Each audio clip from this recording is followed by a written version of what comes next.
guys, what's up? Rascal521 here, and today we're going to be doing my top 10 favorite movies of 2017.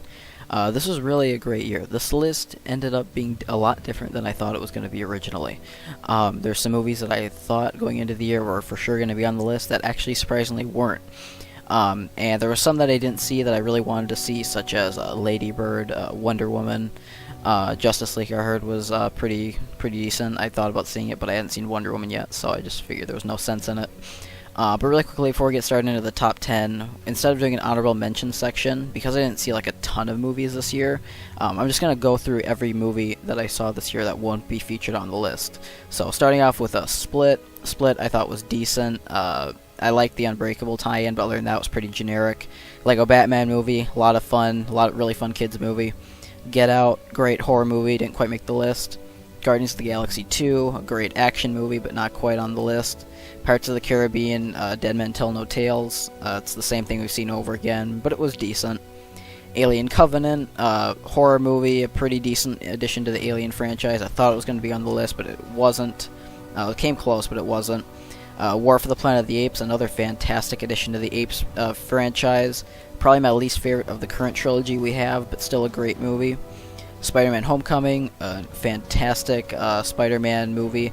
Doesn't quite reach the levels of Spider-Man and Spider-Man 2 in my eyes, but it was still a great movie and a great new Spider-Man. Kingsman: The Golden Circle, really wanted to put it on the list. I probably like this one more than a lot of other people did. This would probably be my number 11 choice. If I could put more than 10 on the list, this would probably be number 11. Thor Ragnarok, just another really fun Marvel movie. Murder on the Orient Express, decent movie. I like the atmosphere of it, but pretty generic overall in the story. Very slow, and even more so than I thought it was going to be, and I expected a slow movie going in. And then our final honorable mention goes out to Star Wars The Last Jedi. Like I said, big shockers on here. I expected it to make my list. You guys know I liked it. I thought some of the aspects of it were fantastic, but other parts about it I just was not crazy about, so it did not quite make the list. It would have been, I think I did the math, it would have been maybe like 14 or 15 had I ranked every single movie and done past top 10. And those are pretty much all the other movies that I saw this year that will not be on this list, so without further ado, let's get started with number 10. Coming in at number 10, we have Logan. Logan was a fantastic superhero movie. Probably my favorite superhero movie of the year. No, for sure my favorite superhero movie of the year. This gave us a brutal, personal story of a hero that we've seen for years, or other viewers have seen for years. I personally have not seen any of the X-Men movies, but I was just hearing raving reviews about this one, just people saying how amazing it was and what a great addition it was to the superhero franchise, and I decided to check it out, and my god were they right. This movie got the atmosphere of the movie perfectly, of like the tone of the Logan character perfectly. The action was brutal, some of the scenes were heart-wrenching. It was a great send-off to a beloved fan favorite character, and in my eyes, this is, even not being an X-Men fan, this movie really hit me hard, and that's worth putting it on the list for, because this was a fantastic action superhero movie, and a superhero movie that I don't think we're going to get that often, but one we deserve more superhero movies like this. This is the superhero movie that we got, and we definitely deserve more of. At number 9, we have Mother. Now, this is definitely a controversial pick. I was one of the people that really loved Mother, because this movie really made me think. This is the kind of movie that is so full of symbolism and metaphors, and it just leaves your head spinning, and I could not get it off my mind for like 2 weeks after seeing it. This movie is a really deep movie. Some people I know are going to hate it. You know, Darren Aronofsky is a very controversial, a very eccentric, very different director. He doesn't tend to make the happiest movies in the world. This is probably the hardest movie of the year to watch. It's so brutal and disturbing, especially in one particular scene towards the third act. That's just, you can't believe they actually showed it on screen. Those who've seen the movie know what I'm talking about. Jennifer Lawrence delivers a great performance here. Javier Bardem is fantastic. Michelle Pfeiffer, Ed Harris. This is a movie with a great script, a great plot, or a very interesting, unique plot, full of so many biblical references and metaphors that it left, like I said, I left the theater with my head spinning, and it really caused me to think, which is what all great movies should do. Coming in at number 8, we have Christopher Nolan's Dunkirk. Now, this was a fantastic, fantastic war movie, a welcome addition to the war movie franchise and to Christopher Nolan's filmography.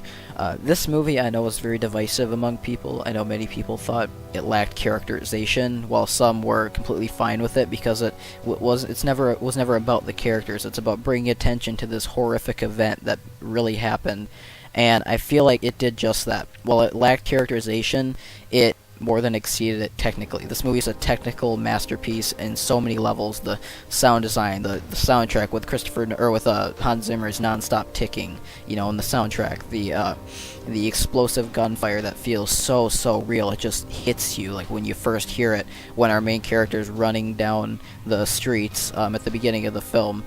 But yeah, this was a fantastic war movie. Like I said, while it lacked characterization, it made up for it tenfold in the technical aspects of this movie, and this is for sure one of the most well-made movies of 2017. At number 7, we have The Disaster Artist. Now, this movie was hilarious. This is, of course, about the production of The Room, the notorious best worst movie ever made, as they'd like to say. And this movie had a great performance by James Franco playing Tommy Wiseau, the lovable foreigner who came and made The Room, like I said, one of the worst movies ever made. It's a hilarious look at the production of the movie, as well as the different things that went wrong behind the scenes, as well as the friendship between Tommy Wiseau and Greg Sestero, the co-star. The thing that I love the most about this movie is the friendship between the two. You can really feel the friendship between Greg and Tommy in this movie, and it has a beautiful message of, these two guys, despite all the stuff mounting against them from achieving their dreams, they come together and they make this movie. And even if it wasn't the way that he wanted, Tommy Wiseau certainly made a name for himself. And I feel like they paid respects to the story and they told it amazingly. I feel like they really gave Tommy his chance to shine with this movie. At number 6, we have Wind River. Wind River completely took me by surprise. This movie is tragic, it's depressing, it's like Fargo minus all of the comedy and 10 times the sorrow. This was fantastically acted. Jeremy Renner's best performance for sure. Elizabeth Olsen is great. All the other actors are fantastic. There's a surprise cameo from Jon Bernthal, one of my personal favorite actors, in a scene that's super disturbing, very reminiscent of the Jake Gyllenhaal scenes in Nocturnal Animals. Just very uneasy, very disturbing. And this movie continues to show that Taylor Sheridan, the writer of Sicario and Hell or High Water, continues to knock it out of the park with fantastic scripts, and I really hope this wins for best screenplay, because this for sure is the best script of the year, and it has some of the best dialogue and some of the most beautiful moments of the year, and cinematography wise too. The snow stuff is beautiful. At number 5, we have 3 Billboards Outside Ebbing, Missouri. This movie was so amazing. Once again, another great script. Frances McDormand has delivered her best performance since Fargo, for sure. At least in the movies I've seen her in. Martin McDonagh, I believe is how you pronounce his name. 7 Psychopaths, In Bruges, 2 movies that I actually watched after being blown away by 3 Billboards. Both fantastic movies. As much as I love In Bruges, 3 Billboards I think is his masterpiece, because this movie is a fantastic character study. Really gives McDormand a chance to shine. It's a great story about redemption and acceptance and having to move on with life, even though the events that happen aren't fair.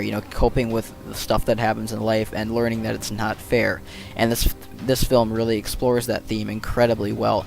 Sam Rockwell is given an incredible character arc in this movie that's unlike any I've seen in a long time. I can't believe they managed to turn a racist a-hole like this guy into almost like a great like a friend to McDormand's character. I loved every second of this movie. It was hilarious too. Probably one of the funniest movies of the year for sure. And overall, once again, a great script.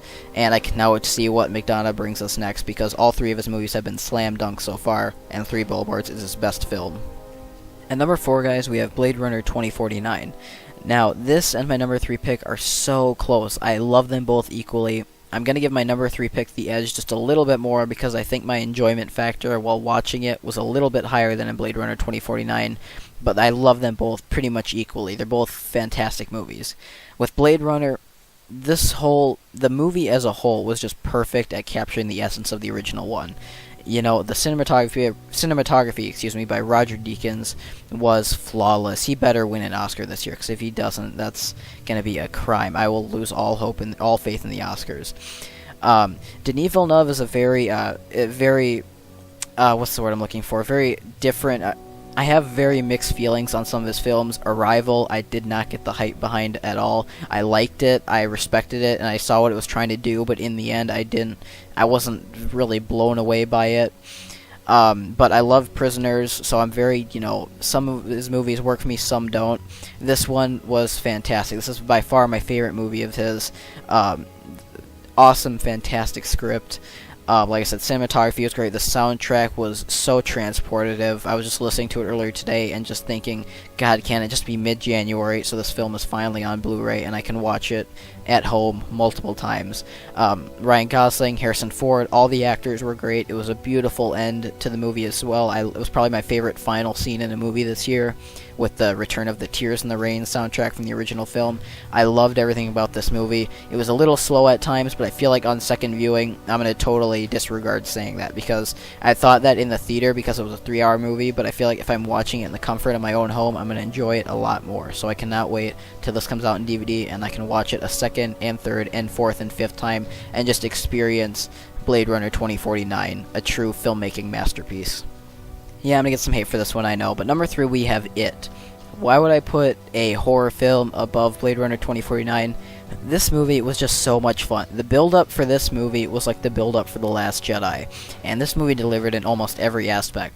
I could have gone with a few less jump scares, I will admit, but overall, I think they captured the tone of the novel fantastically. I haven't read the novel, but from what I've heard, and kind of from the few pages of it that I have read, I feel like they did justice to the novel. They chose to omit certain things that definitely deserved to be omitted. The acting by all the kid actors was fantastic, especially the kid that played Bill. Is that his name? The same kid from Midnight Special. Fantastic actor. He's one to look out for sure. He's a fantastic child actor, probably the best one working today, or one of the best for sure. Bill Skarsgård knocked it out of the park with Pennywise. He was creepy. He was funny. There were some truly disturbing visuals in this scene in this movie for sure. And this movie, like I said, was one of the most unique experiences of the year for me in terms of movies. And I loved every minute watching this in the theater. Like I said, building up to it was so much fun for me. The few months, especially the few weeks leading up to its release, I had so much fun with it. And for that reason alone, while it's not a flawless film, the experience of it just kind of left a really, really good taste in my mouth. So for that reason alone, I have to rank it at number 3. At number 2, we have Patriots Day. Now, this is, I know, an odd movie to put at the top of my list, at the very top, like at number 2.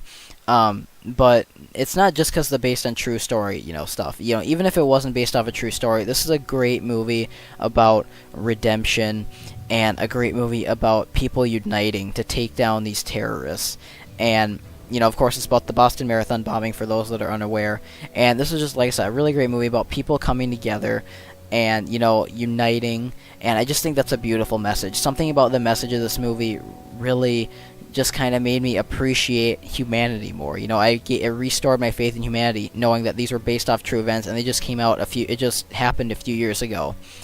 And maybe, I don't know, maybe the based on true event stuff is swaying me a little bit. I could, maybe in my brain, I'm not thinking that it is, but maybe it is. But even still, we get credit where credit's due. The people in this movie, the fact that they did some of the stuff, especially the Asian kid that got hijacked by the terrorists, the fact that he did what he did is just so heroic, and I feel like this is how you do a based off true events movie. Like this, Lone Survivor, Deepwater Horizon. There's ways you can't do it. There's ways that you do it and it ruins it. Like Michael Bay's 13 Hours. I think I'm one of the only people that didn't like it, but he took a real-life event and just turned it into a dumb Michael Bay shooter action movie, which I did not like. It was a terrible movie. Terrible movie for like the second half of it, at least. The first half's pretty decent. But yeah, like I said, I love this movie, guys. I love the message behind it, and the real-life heroes have a movie based on them that they can be proud of, and it's a real shame this didn't do better at the box office, because this is a great, great story about uniting, us uniting as people and coming together, and it's just a beautiful, beautiful film. And my number 1 favorite movie of 2017 is Baby Driver. This is such a fun movie, guys. There's a reason why movies like Back to the Future, Spider-Man 2, Indiana Jones and the Last Crusade, there's a reason why movies like those are in my top 10 favorite movies of all time. Because those movies are just so much fun. They remind me why I love movies. I love a good drama, as much as the next guy. I love a good, historical, war movie, character study piece, a murder mystery. I love all different genres of film, but the fun movies are the ones that you can just rewatch over and over and over again. And Baby Driver is easily the most rewatchable film of 2017 for me. Fantastic stunts, great acting, hilarious moments. The part about the hate tattoo it has me laughing every single time. He who shall not be named, Kevin Spacey's in it, of course, but he even does great. He's kind of a creeper, but still a fantastic actor. I still love American Beauty. I still love Usual Suspects. I still love House of Cards. Still a fantastic actor, no matter what he did. This is just, like I said, such a fun movie, guys. Action-packed. Edgar Wright knocks out of the park yet again. That's 3 of his 5 movies are in my top. 3 of his 5 movies are now in my top 50 favorite movies of all time. I got to make a place for Baby Driver after this year. I think I'm going to turn it into a top 100 because there's just so many great movies coming out lately. But yeah, like I said, this is my 3rd favorite Edgar Wright movie, I'd say, behind Scott Pilgrim and behind Shaun of the Dead. It's my 3rd favorite Edgar Wright movie, and it's still my number 1 favorite movie of the year. So if that's not a testament to how fantastic and how great this guy is as a director, I don't know what is. This guy shows me more than any other director that movies can still just be fun and exciting, and you can just have a good time with them. And like I said, Edgar Wright shows me that movies can be just so much fun, more than any other director working today. So there you go, guys. There are my top 10 favorite movies of 2017. Let me know what you think down in the comments. Leave your top 10, your top 5, top 3, your favorite movie. I love reading the comments. I really wish these videos got more views, guys. So if you know anybody that's interested in movies or that might have similar tastes as I do and would be interested in this video, please share it with them, because I want videos like this to succeed more than any other videos on my channel, because I would like to slowly transition this channel from being just Lego stuff to being half Lego, half movie discussions, or half movie reviews, or half, movie countdowns, just movies in general, because movies are kind of my primary interest now, and I would like to kind of move into doing more videos about them, especially when kick-ass movies like these continue to come out every year. So thank you so much for watching, guys. Like I said, share this video with your friends that might be interested in it, and until next time, I will see you later. Thanks for watching, guys. Peace out. See you in 2018.